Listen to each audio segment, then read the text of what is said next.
Olá, tudo bem? Vamos começar agora mais um devocional, hoje no Evangelho de Marcos, no capítulo 11, versículos 1 até o versículo 19. Marcos, capítulo 11, versículos 1 a 19, diz o texto da palavra do Senhor: quando se aproximaram de Jerusalém e chegaram a Betfagé e Betânia, perto do Monte das Oliveiras, Jesus enviou 2 de seus discípulos, dizendo-lhes: vão ao povoado que está diante de vocês. Logo que entrarem, encontrarão um jumentinho amarrado, no qual ninguém jamais montou. Desamarrem-no e tragam-no aqui. Se alguém lhes perguntar: por que vocês estão fazendo isso? Digam-lhe: o Senhor precisa dele e logo o devolverá. Eles foram e encontraram um jumentinho na rua, amarrado a um portão. Enquanto o desamarravam, alguns dos que ali estavam lhe perguntaram: o que vocês estão fazendo, desamarrando esse jumentinho? Os discípulos responderam como Jesus lhes tinha dito, e eles os deixaram ir. Trouxeram um jumentinho a Jesus, puseram sobre ele os seus mantos, e Jesus montou.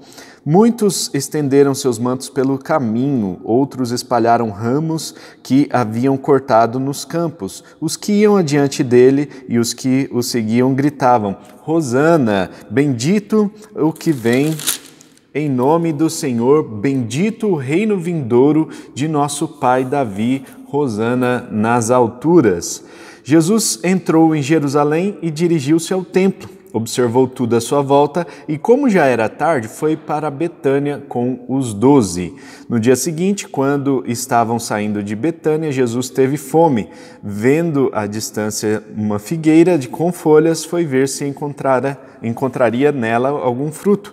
Aproximando-se dela, nada encontrou, a não ser folhas, porque não era tempo de figos. Então lhe disse: ninguém mais coma do seu fruto. E os seus discípulos ouviram-no dizer isso.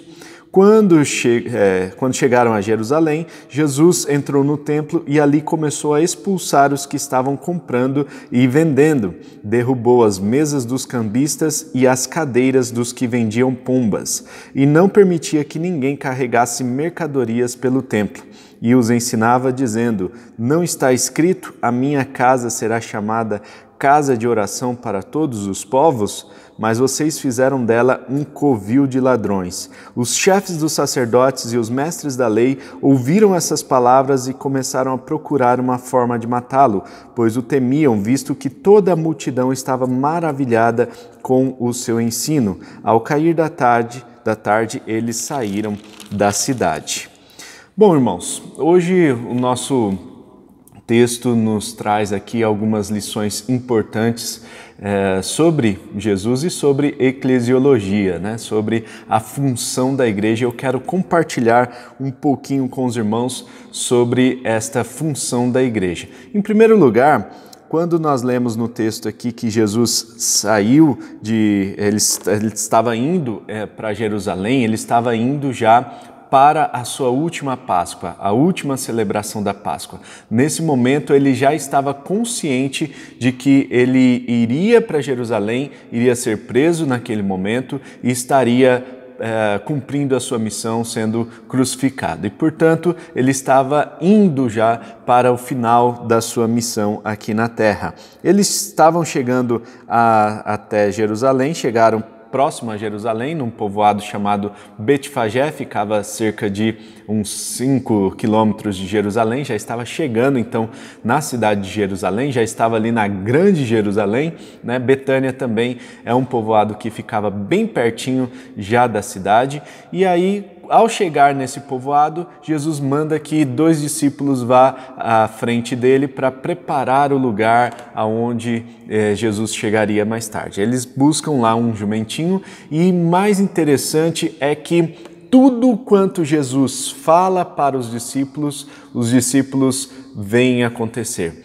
Então, Jesus diz que eles encontrariam um jumentinho e eles vão e encontram um jumentinho assim como o mestre havia dito.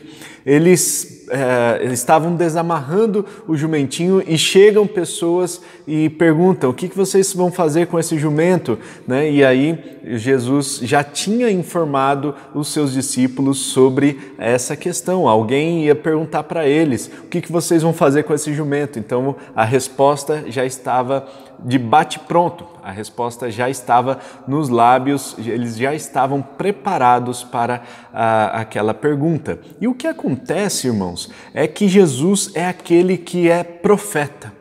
Jesus é aquele que vê o futuro, afinal, Jesus, sendo Deus, ele não está limitado ao nosso tempo cronos, então ele é atemporal e ele consegue enxergar as coisas do futuro como se já tivessem acontecido. Na mente de Deus, as coisas que nós estamos vivendo agora já aconteceram. Jesus, sendo Deus, ele sabia todos os detalhes que aconteceria ali na cidade de Jerusalém. Ele estava preparado e ele estava também preparando os seus discípulos, já que os seus discípulos ainda estavam incrédulos, muitos estavam duvidosos acerca das coisas que iriam acontecer, de como Jesus teria que morrer para salvar a humanidade, para libertar todos os homens e mulheres dos seus pecados. Então Jesus mostra o seu grande poder por meio dessa profecia, né, dada aos discípulos. E eles vão e estendem então o seu manto sobre o jumento, preparam ali o jumento, a sela do jumento para que Jesus montasse. Ao montar o seu jumento, muitas pessoas começam a estender os seus mantos como se fosse uma entrada triunfal de um rei. E aqui Jesus é mostrado, é revelado como um rei, como sendo o rei dos judeus. Então ele entra nessa cidade de Jerusalém com o status de rei. Ele entra na cidade com toda a pompa de um rei. As pessoas estavam ali espalhando seus mantos sobre o caminho por onde Jesus passaria, estavam também colocando ramos, né? Daí vem o costume de a Igreja Católica fazer uma semana antes da Páscoa. A Igreja Católica faz o Domingo de Ramos, né? O fatídico Domingo de Ramos é por causa desse fato. Quando Jesus estava entrando em Jerusalém, ele recebe todas as pompas de um rei, as pessoas espalhavam os mantos por onde Jesus passaria e também colocavam ramos por onde ele estava passando. E todos estavam gritando: Hosana, bendito é o que vem em nome do Senhor, bendito é o reino vindouro de nosso pai Davi, Hosana nas alturas. Essa expressão Hosana é uma expressão de louvor, que significa salve. Em hebraico é salve, né? Salve, ó aquele que vem em nome do Senhor. As pessoas estavam reconhecendo naquele momento a divindade de Cristo, estavam reconhecendo o seu reinado aqui na terra e estavam reconhecendo o seu eterno poder também, o seu reinado de descendência davídica, né? Isso é muito importante na teologia, né? Porque Jesus ele descende de Davi e, portanto, ele tem o direito ao reinado eterno que foi prometido lá para Davi nos anos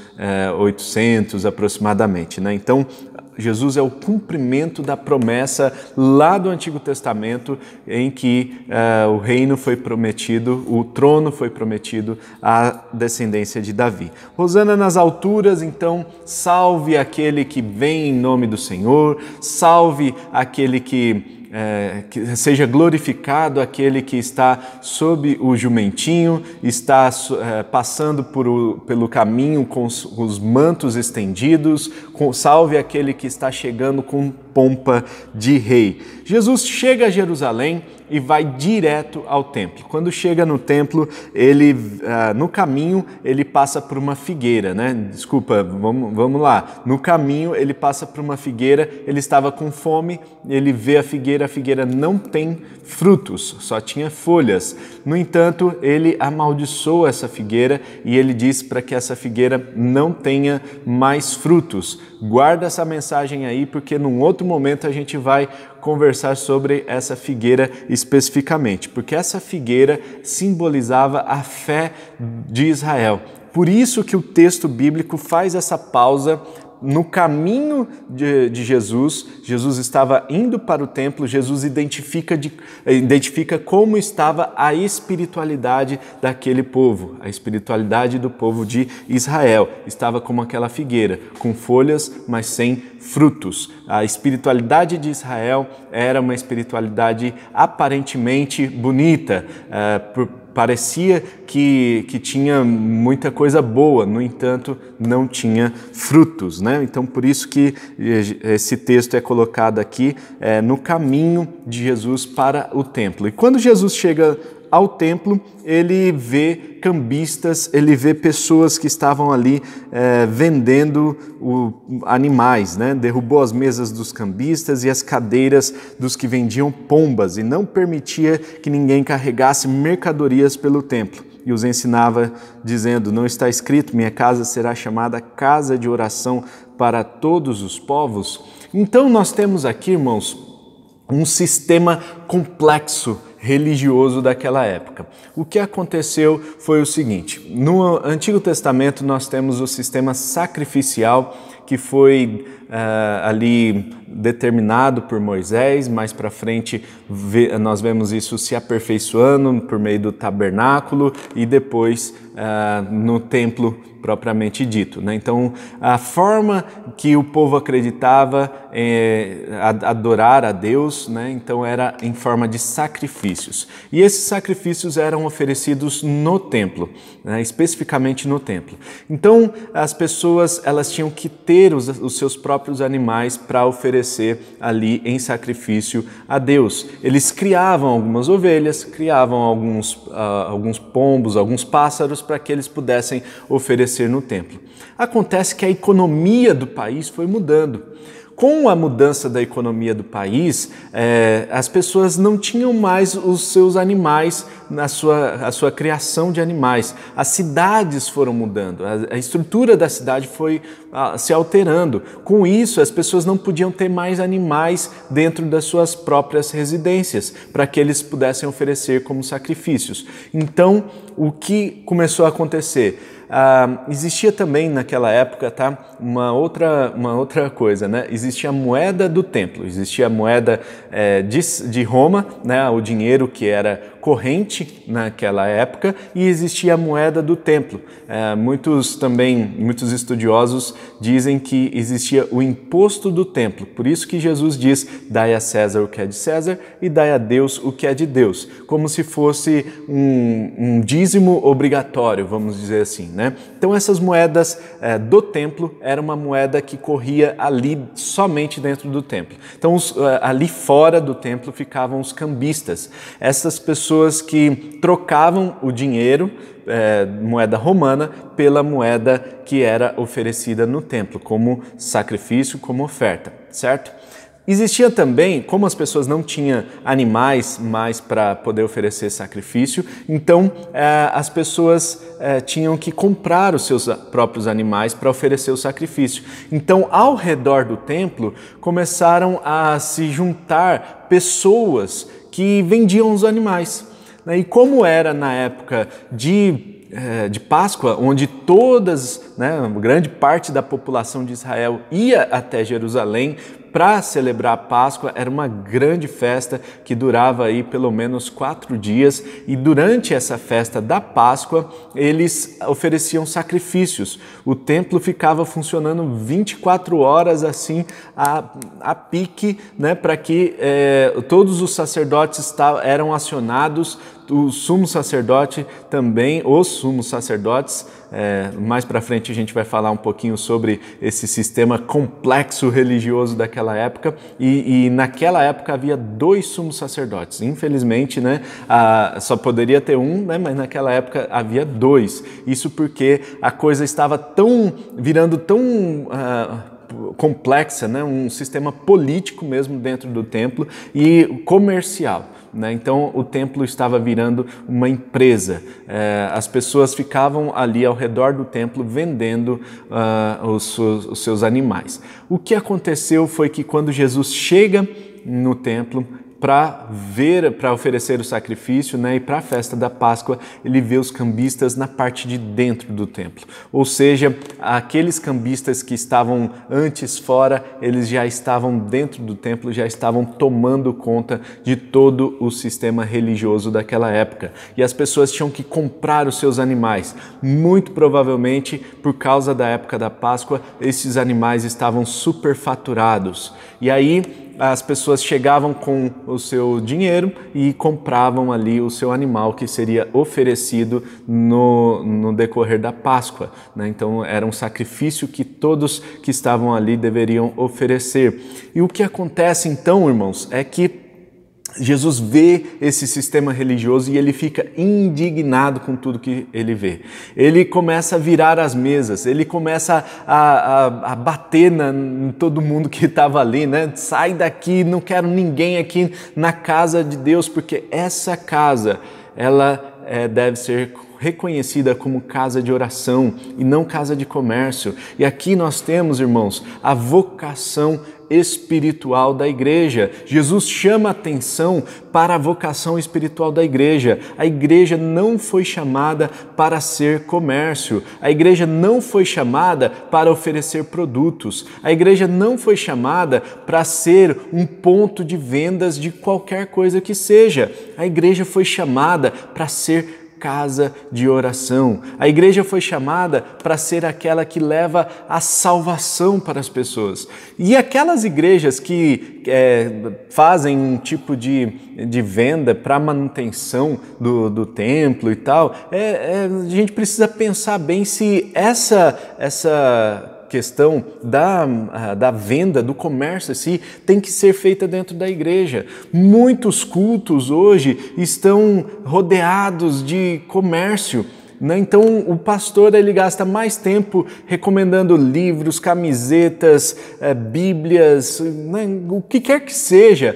Ele passa mais tempo oferecendo esse tipo de produto do que propriamente pregando a palavra. Então nós precisamos tomar muito cuidado com isso. Jesus chama a atenção da igreja para a sua vocação espiritual. Nós precisamos estar atentos porque, por vezes, a igreja se perde no meio disso tudo e é dominada pelo amor ao dinheiro, é dominada por esse sistema comercial que rodeia a igreja e agora existe aí um mercado gospel. O mercado gospel é um mercado que mais cresce no mundo. Por quê? Porque o número de evangélicos está crescendo, porque o número de cristãos está crescendo e as pessoas querem ter os seus produtos da linha gospel, da linha abençoada, daquela linha que foi consagrada a Deus. E não tem nada de errado nisso, não estou criticando o comércio de uma forma geral. A crítica que Jesus faz aqui é especificamente a casa de oração, a igreja de Cristo, o templo. Este templo, esta casa de oração precisa ser consagrada ao Senhor, precisa ser um espaço de adoração, precisa ser um lugar onde as pessoas têm reverência, precisa ser um lugar de respeito. Então, também tem aquele outro lado, igrejas que usam quadras, por exemplo, espaços multiuso, não tem problema nisso. A questão é que o templo ele precisa ser respeitado, ele precisa não idolatrado. Então a gente precisa tomar cuidado também, a gente precisa respeitar, mas não pode idolatrar. Então a gente precisa respeitar a questão do templo, pois é um lugar de adoração. E a igreja precisa se preocupar com a sua vocação espiritual, a sua vocação de pregação da palavra e não a sua vocação comercial e empresarial. Nós sabemos que todas as igrejas no Brasil, elas possuem um cadastro nacional de pessoa jurídica, ela é uma pessoa jurídica e, portanto, ela é uma empresa, né? Perante o governo, né? Perante a Secretaria da Fazenda, né? E tudo mais, nós somos, como igreja, nós somos pessoas jurídicas, nós precisamos prestar contas, pagar os nossos impostos corretamente. No entanto, nós precisamos entender que a vocação da igreja é espiritual. Nós precisamos pagar os nossos impostos, dar a César o que é de César, mas nós precisamos também cuidar da vocação espiritual da igreja para que ela não se perca no meio dos comércios que estão acontecendo ao nosso redor. Meu querido, minha querida, se você está assistindo esse vídeo, é porque você tem curtido o nosso conteúdo, você tem participado aqui dos nossos devocionais, e se esse vídeo chegou até você, né, pense um pouquinho, né, sobre... Deus tem um propósito com isso, né? Deus tem um propósito para que a gente pense e repense a nossa eclesiologia, nosso estudo sobre a igreja. Quero que a gente repense como igreja, como nós estamos lidando com essa situação. Será que nós estamos tratando a igreja como se fosse um comércio, como se fosse uma empresa, como se fosse um covil de ladrões, abrigando, né, pessoas que estão cheias de más intenções dentro de si?